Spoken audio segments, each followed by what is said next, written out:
What's up, ninjas and ninjas? Tim here, head ninja at Exposure Ninja and best-selling digital marketing author. Welcome to the Exposure Ninja Digital Marketing Podcast. As you know, this show is all about helping you to generate more leads and sales through your website. And in this episode, I'm super delighted to be joined by Tommy Griffith. Now, Tommy now runs a digital marketing training company, which I'll tell you about at the end.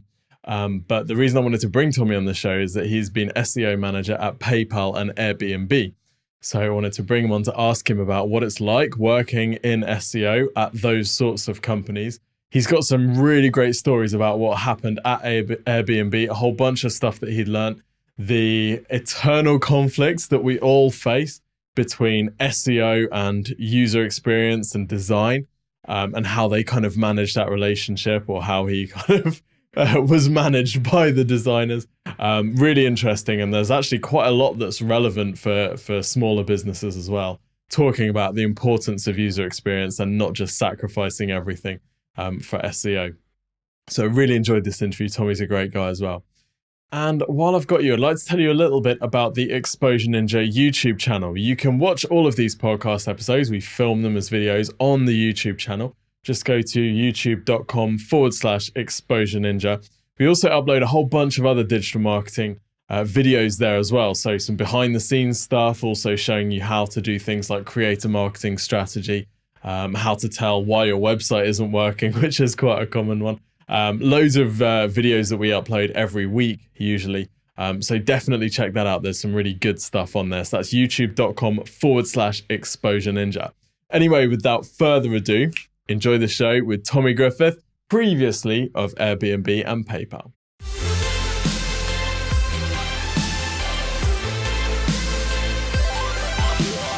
Tommy, welcome to the show. Tim, thanks a lot. Really appreciate it. So as you know, in this podcast, we go behind the scenes of a particular marketing channel, campaign, or strategy that you've used to grow a business. Now, in this case, quite excited because you've used this particular marketing channel, which is SEO, to help grow PayPal and Airbnb. So maybe you could give us a bit of a background as to how you ended up managing the SEO there. Yeah, the least qualified clown you've ever met, ending up at at these big companies. Yeah, it's funny how many people, like when I interview people or talk to other digital marketers as well, one of my favorite things to do is ask how people got into digital marketing. And I find it fascinating because so many digital marketers have a weird story. Digital marketers are very weird. And everyone seems to, what I find is most digital marketers get into it one of two ways. One is they're working on their own projects and they suddenly say like, crap, I need to rank, right? Or crap, I need to figure out Facebook ads. Or their boss asks them to do it, right? They're like, hey, we hired you for this X type of marketing. Actually, can you go look at Y type of marketing, right? Like, we brought you on for this, but can you please go figure this out, right? I started, like a lot of digital marketers, I read The 4-Hour Workweek 10 years ago, right? Tim Ferriss's book. Figured out, I had a funny story. I wrote this very dorky ebook and I tried to get it ranking to the top of Google. Taught myself on in that way, worked on a couple other projects, ended up at an agency, and then suddenly PayPal was hiring for an SEO manager, and this would have been 8 years ago now.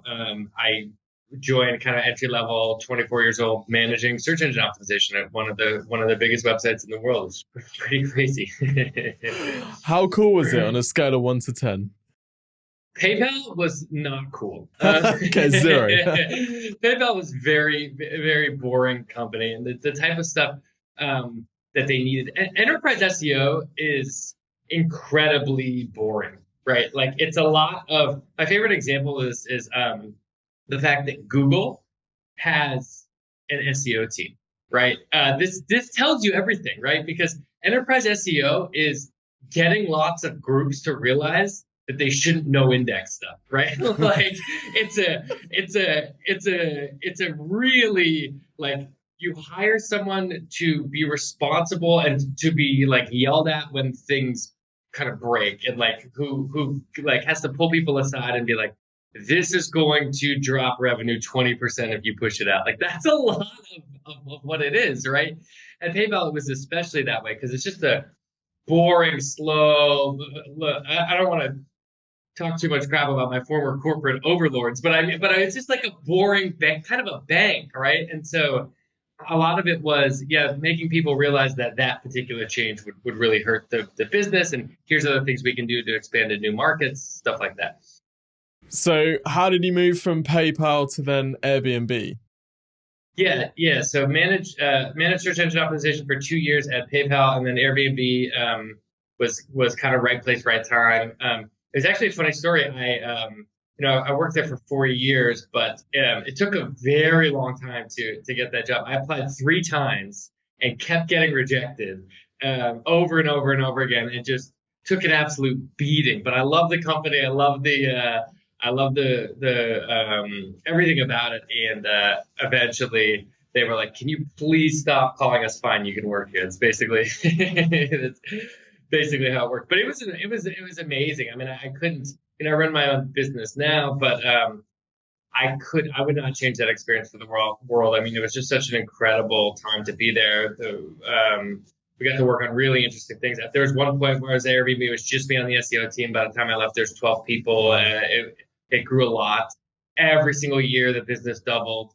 And then stuff like, the first week there, the state of New York subpoenaed Airbnb for data. And then like the last week I was there, Beyonce stayed in an Airbnb and we worked on a Super Bowl commercial. I mean, just the stuff that happened was kind of unrelated to me, but like it was just an amazing time to be there, So most listeners who are doing SEO or working with an agency use really kind of straightforward KPIs when they're measuring the performance of their SEO, like organic conversions, organic traffic, ranking.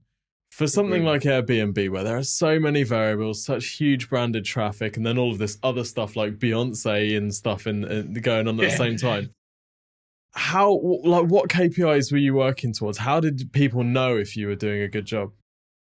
This is a great question. My boss loved to ask me that every week. What are you doing? So Airbnb and actually a lot of massive sites that are like this had this big problem, especially. So I joined there in 2013, and this was when I believe the not provided switch to secure search went to 100% in 2013. So it slowly dripped out, actually, while I was at PayPal, right when I started there. And then they went to the full, I'm not sure how familiar your listeners would be, but yeah, Google initially used to give us all of our organic query referred data, right? We knew the keyword people were typing in when they came to the site. Then they started to slowly turn that off. And then eventually they ratcheted it up to 100%. So we no longer knew kind of which keywords were driving which conversions, right? Attribution was a massive part of what I had to do every day. And it was incredibly difficult, as you alluded to earlier, because so much other stuff was happening, right? When branded searches for the business are doubling every year and everything's going up, it's like, how do you actually prove you're doing anything, right? So we played with different attribution models all the time. One that works for most people but didn't work for us, and it also doesn't work for a lot of other marketplace businesses, was okay, the easiest way to do it, the 80-20, it's like, okay, homepage traffic is branded, traffic to deeper level pages is not. This becomes a problem when you become a massive brand where navigational queries for your brand are for deeper pages. Yelp is a good example of this, right? Coffee shop San Francisco, Yelp, right?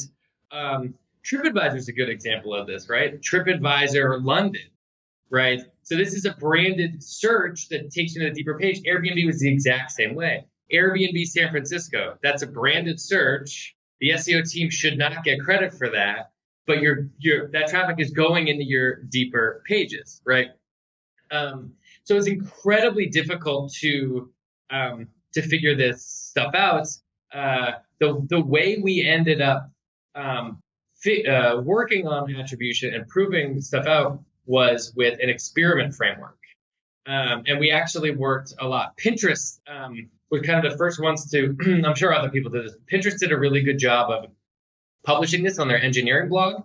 And they're also, Pinterest and Airbnb are kind of, we're on the same, we're like a couple blocks from each other in San Francisco. The engineers, we're stealing each other's employees all the time. Everyone's kind of friends with each other. They helped us actually do it. And we published a blog post about it on the data science blog as well. But the basic idea is we would the nature of the problem, we have so many pages. The upper bound of potential pages we were trying to get indexed was in the millions, the tens of millions, right? Because we had 55 different domains in a ton of different languages as well, right? And so the nature of the problem is very comprehensive, right? The easy way to think, okay, I'm typing it, I'm an American, and I'm typing Miami Beach vacation rentals. That's simple. But you could also have a Hungarian typing in, bed and breakfast Prague in Hungary. And you can also have an Italian typing, villa in Mallorca from Greece, right? And so there's just so many possible combinations. We had so many possible pages, which is a blessing and a curse. But yeah, I'm rambling a little bit. But the idea here was we introduced an experiment framework where whenever we would make a change from an SEO perspective, we would introduce it to just a certain number of pages, and then we essentially measure the delta in that change, or the incremental lift in that change in traffic. And then once it was statistically significant and positive, we would roll it out everywhere. So it was all experiment-based. It wasn't ever like, oh, we're looking at Google Analytics every day. It was like, okay, our hypothesis is X, the result was Y, and we take credit for that win. Got it. And how closely were you and the SEO team working with content teams? So this is really interesting. We were not a big content play, which is fascinating because Airbnb is pushing out a lot of content, but it was never for SEO. It was always for other things, right? We the nature of the product was never like, this was initially one of the strategies when I got there was this stuff, and we ended up abandoning it because the scale of our problem was too big, right? So writing one blog post about the 7 top things you can do on a family-friendly vacation in Greece, it's like, dude, we have 10 million pages to fix, right? So, our social media team was incredible. A lot of the branding team was incredible. The stuff they did was amazing, but actually very rarely we were even looking at what they were doing from an SEO perspective. We would help with the basic stuff, but the nature of it's a web application that we're trying to optimize from an organic search perspective, right? And so the wins were better localized title tags, right, and better internal links, and actually modifying the web application, not content. Right. Cool. And you kind of get that experience looking at the site, don't you? It feels like it's almost UI driven rather than SEO driven. I guess a lot of these sites that have such huge branded traffic, you don't have loads of text on the homepage trying to rank for these generic terms. Yeah. So this was, you're uncovering what was basically what ruined my life for 4 years, which is user interface, text on the page, and ruining designers' days. Is basically my job. My job is to ruin the designers' days, and it was very, very tough, right? Because the company's founded by designers. Airbnb really led the way in terms of getting people to care about design. One of the things I think that I'm obviously very biased and I've fully drank all the Kool-Aid, but one of the things I think Airbnb did that was amazing was they made everyone realize high quality photography is so helpful, right? Absolutely. I think that one of the biggest assets they have is high quality photography. So designers run the show at Airbnb, and as the SEO guy, when you're like, hey, I'd like to add 10,000 words of text to your beautiful design, and then can you get out of here, please? Can you get do not say that again, right? But it was very difficult balancing that because there's a ton of emphasis on user testing and research and interviewing users and recording their sessions and bringing them in and asking them for feedback. And then I'd be like, hey, this is incredibly search engine unfriendly. And my argument, I had a lot of actually difficult time trying to get traction in convincing the internal teams why we needed text. But then the argument we started to make that started to work was that search engines are people too, right? Right, yeah. And it is, in a way, it did work because it is an experience. It is a user experience. It's a robot. It doesn't have feelings, but it was a user experience, and that actually did resonate, which was helpful. I mean, the conversation that we often have with designers and clients who are really attached to text is that actually the text improves the conversion rate and improves the user experience. How I'd be really interested to know, because obviously Airbnb is so visually driven at every stage. You're never really digging through a lot of text. Was that something that the team found there as well, or was it, was that text always a kind of enemy, if you like, that had to be eliminated or reduced? Yeah, the text was an enemy, and the SEO team was the enemy too. They tried to they tried to eliminate me more than once. Um, no, yeah. So it was, I should actually email some of my old friends that are still running things and see what kind of experience they're running now. But yeah, in general, uh, text, less text was kind of higher converting when traffic was already there, right? Our goal as the SEO team, of course, was massively increase the traffic, right? And so it's nothing to do with Airbnb. It's just big company stuff. You get colliding sort of goals from internal teams, right? And it was very, very, very difficult to move things forward because people love the brand. It was naturally viral in and of itself. Everything was increasing, and then it became this staple design that everyone started to mimic. But I'm sitting there screaming, like we are shooting ourselves in the foot, right?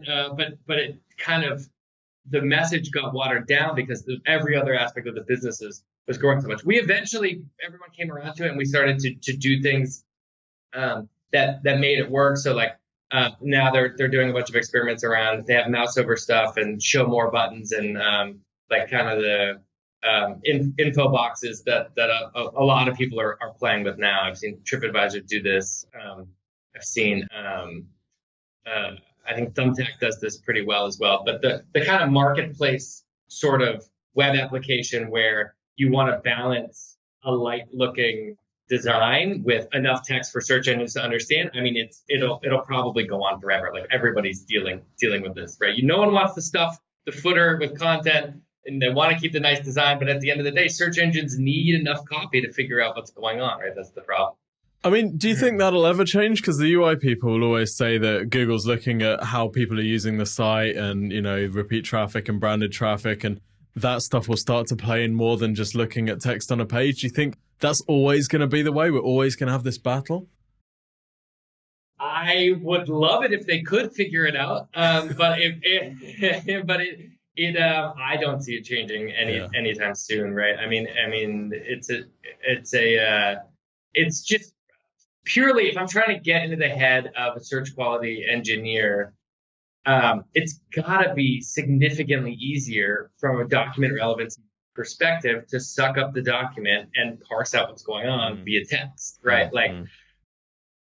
Once our AI overlords change that, I think that'll be great. But I don't see it happening anytime soon. Yeah. Putting yourself in the other perspective, were there any of your perceptions that were changed by having to bow down to the UX overlords about SEO or about website performance in general? Was there anything that you were like, oh no, we really can't do that, that's such a bad idea, and then they ran it anyway, and it's like, oh, actually that wasn't too bad? Yeah, this is a great question. And that was so much of the job, actually, was because, I've been doing SEO for 10 years. I'm incredibly biased towards SEO. I always, what's that saying? To a carpenter, every problem is a nail. Like to a hammer, every problem's a nail. Yeah. That was me, right? And my solution to everything was SEO, and that's not that balanced. And there would be plenty of times where we would say, okay, here's what we want to do. Here's the change we want to make. Here's what the total addressable market is. Here's what we think the impact on the business is. And we would lay it out. And then an executive on the growth team or someone else would look at all of it, or a designer that had a lot of space would look at all of it and say, no, we're not going to do that. Or the trade-off isn't worth it. And at first, that's incredibly brutal and demoralizing, right? But then, as the team grew and as we started to make a huge impact on the site, it became just part of life, part of work, and actually didn't take it personally at all, because like there were just so many times where I was proven wrong, where like having the high quality photos and not doing the text and doing the stuff that wasn't a short-term win, like was the right move, right? And I was lucky enough to have such incredible like colleagues and people way smarter than me that they were kind of to be frank, they sort of saw the bigger picture more so than me. But that's what a specialist does, right? That's sort of my job, to be the person working on this one thing, and then someone smarter than me is like, no, we're not going to do that, right? But that's sort of the role, right? Yeah, you're like a specialist player on a sports team, right? You're needed to be there, even if you're not used every time. Like your input is valuable. I'm really curious. So, if you were building a site and optimizing it before Airbnb and after B&B, what are the things that you would do differently with all this info that you'd had and all these different perspectives that you'd gained? Yeah, that's a really good question. Yeah, the things that changed me, I am not a designer. I do not have an eye for design. I can barely wear shorts and shirts that match, right? Like I don't have an eye for it. But like I said, I am absolutely convinced that focusing on high quality photography, user experience stuff, and caring about the details has an incredible ROI. And we, in my own business now, we care about this stuff a lot more because of that experience at Airbnb, right? And I think I swayed the minds of some other designers there as well. Like basically, like, yeah, I hope. I mean, of course, SEO is still a necessary evil, but I say, hey, how about all that traffic we get to your beautiful landing page, right? But yeah, I think the big ones are. User testing also was a big one. Like, Airbnb has multiple rooms in the headquarters designed to physically bringing in users and physically recording the sessions and then interviewing them. What are you looking for? What are you trying to do? How do you feel? Like the kinds of things that when you're working on your business, when you do these kinds of things, you're always annoyed, right? Yeah. Because it's not impacting the business today. You feel like you're wasting your time. There's always 10,000 things you could be doing. And it was this kind of stuff where like you do it and you do it and you do it and it's so boring and you don't know why you're doing it. You don't know why you're doing it. And then when you end and you have all this really good data from users and you actually like humanize the data, you sit back and you're like, wow, our customer avatar is entirely different, or we have a different kind of customer avatar that we need to go after, right? So like Airbnb was very good at the research and kind of humanizing the experiences. And as an SEO, like if you get into internet marketing, especially from the SEO side or maybe the PPC side, I treated it initially like video games. I used to play video games a lot as a kid, and the dashboards, right? Rank tracking software, Google Analytics, it feels like you're playing an RPG or something like that, right? But it turns out like there's real people on the other side and they have real problems. And I wasn't good at that. I treated people like numbers on a dashboard before Airbnb, and like being there for 4 years, I kind of humanized. When I see data points in Google Analytics now, I remember like, oh, those are people. Oh, what a valuable lesson. That's super interesting. You mentioned the testing approach that you'd take where you'd implement something and see what happened as a result. What are some of the most interesting outcomes that you had from that experience? And again, was there anything that surprised you there? So just saying this out loud, it's embarrassing that this would have been surprising. But one of the things we did, go a little bit into the weeds here, but killing pages was incredibly helpful, right? And a lot of people, this is kind of a more known tactic now, but in 2013, 2014, especially at the scale of what we were at, the lift was massive, right? So the basic idea is, okay, there's a ton of different. The basic idea with any of these marketplace web applications is you have a lot of filters, and those filters can often be mapped onto query volume, right? So in the Airbnb case, it's going to be, okay, vacation rental, San Francisco, bed and breakfast, San Francisco, family-friendly rental, San Francisco, rental with a hot tub, San Francisco. And certain filters are going to have more or less volume, right? Like, so has Wi-Fi. No one's searching for that because everyone assumes that everything has that, right? But has hot tub, family friendly, pet friendly, bed and breakfast. These are all variations where you should create an additional URL for in order to capture the volume. From an SEO perspective, we just said, okay, everything that has volume, let's go through and essentially create a URL designed to capture it, right? Kind of logical sort of thinking. The reality was we were spread too thin, right? Internal linking was sort of spread too thinly. And by sort of focusing in on the most important terms, we ran an experiment basically killing a number of URLs that were designed to index in search engines, right? So it didn't change the user experience at all, but basically the total number of URLs we were internally linking to, submitting to XML sitemaps, we reduced. And just by having a smaller number of higher volume pages at scale across 55 domains, we started to see massive lifts in this. So wow. That was but we ran everything through that experiment framework once we created it, and it ended up being super helpful. I can totally understand why. I can understand why that would have been totally counterintuitive, because particularly back in the day, the goal with SEO was mostly like how many pages can we create and how much content can we put on. So yeah, that's huge. That must have taken a lot of guts to try that or to implement it, even when you saw the test coming off. Yeah, guts, idiocy, but whatever we want to pick.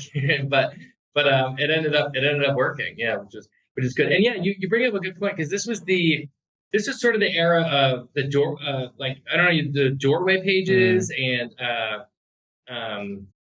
Panda, and being a big brand that was trusted.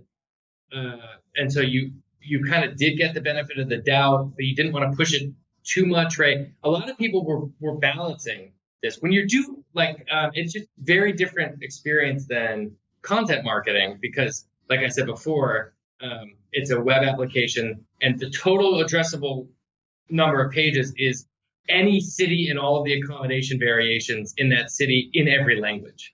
It's a lot, right? It's a lot. Like you said earlier, the nature of the problem was comprehensive. I love that phrase.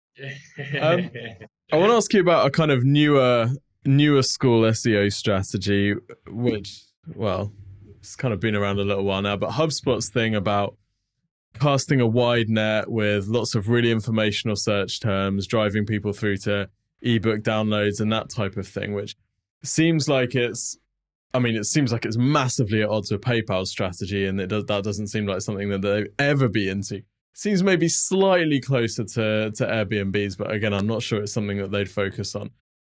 With your experience of PayPal and Airbnb, is that sort of thing ever something that would have crossed their mind, like trying to, create downloads or create content around things to do in San Francisco? Is that any of the reason why they've got these experiences on the site now, that they're trying to cast a wider net, or is that just it's a feature that's ended up having a bit of SEO benefit? Yeah, that's a really good question. And actually, we did this. My team did this. We created a guidebook to kind of go after some of these terms and play with it. So to answer your first question, and again, I haven't worked at Airbnb for 2 years, but just the nature, I do know some of what they're doing. So experience is great. It's an amazing product. It has absolutely nothing to do with SEO. It's just the nature of, okay, we have all these people booking accommodations. They want to start scaling up these really amazing local experiences and kind of go the anti-Lonely Planet, TripAdvisor recommendation, right? Like go to the Eiffel Tower, go to the Empire State Building. If they want the cool local stuff, right? Yeah.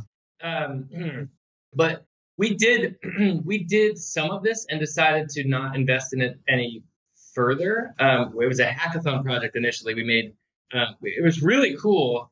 I think it's been a little bit left by the wayside, so rankings have dropped. But we were ranking pretty strongly for things to do New York, things to do San Francisco, things to do LA in all those primary markets. It was a cool product because we took host data.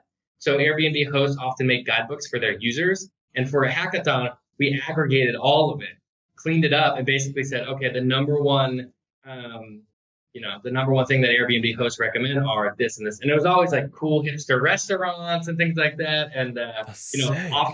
off the grid stuff. Yeah, it was very cool. It ended up being, it ended up, it was more of a, Experiences was just launching, and it was a little bit difficult to do the handoff between someone Googling things to do San Francisco and getting them into an experience, because Experiences, when it initially launched, was actually kind of more for people who were already Airbnb users and already staying in an Airbnb. And so there was just sort of like some businessy sort of problems there with growing pains of opening up a new vertical. In terms of like, would either of those bigger companies do the HubSpot strategy? I don't think so, but it's because I would view all three of those companies as incredibly different, right? So at PayPal, we were doing stuff like, okay, we want to rank for payment processing in Spanish in Peru, or like getting small businesses up, and like very boring stuff like that. At Airbnb, the nature of the problem was guests and hosts,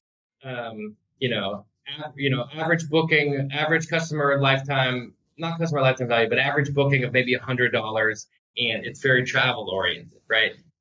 The nurturing users to becoming guests. Sure, we did that with email marketing, but HubSpot's kind of taking this angle of like, migrate to our CMS for these like $100K a year price tags, right? I mean, that's sort of or get your team all drinking the HubSpot Kool-Aid so that you're all signed up, right? It's kind of like an enterprise software play, right? Essentially.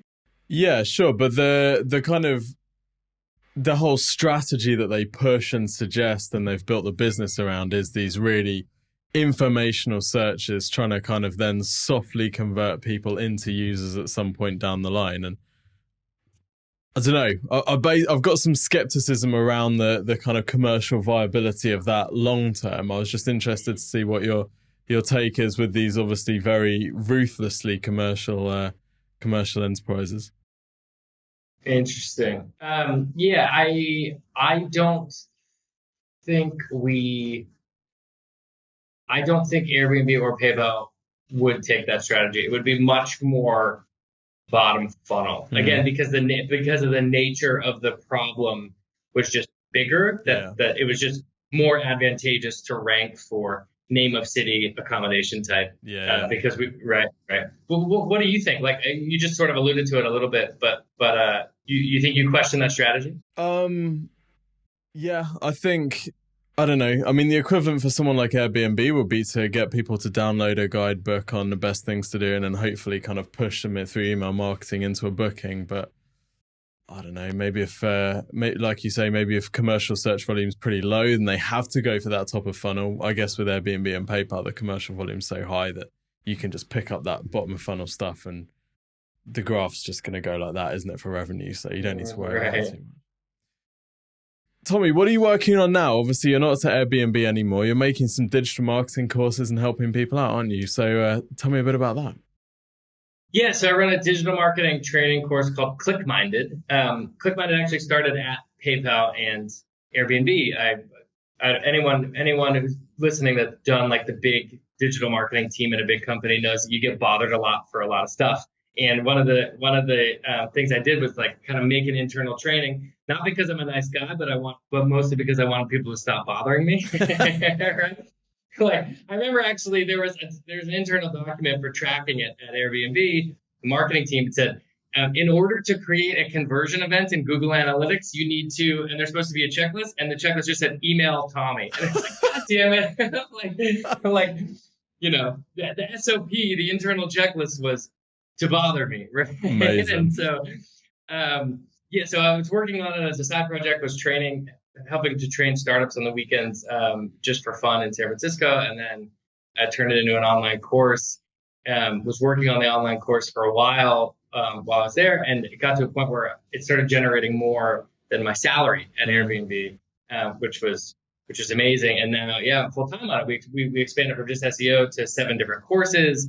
We just released we're doing a bunch of cool stuff too. Did you ever play video games in the 90s? Nintendo, Super Nintendo, anything like that? Not really. I was a musician. I was playing drums instead of video games, man.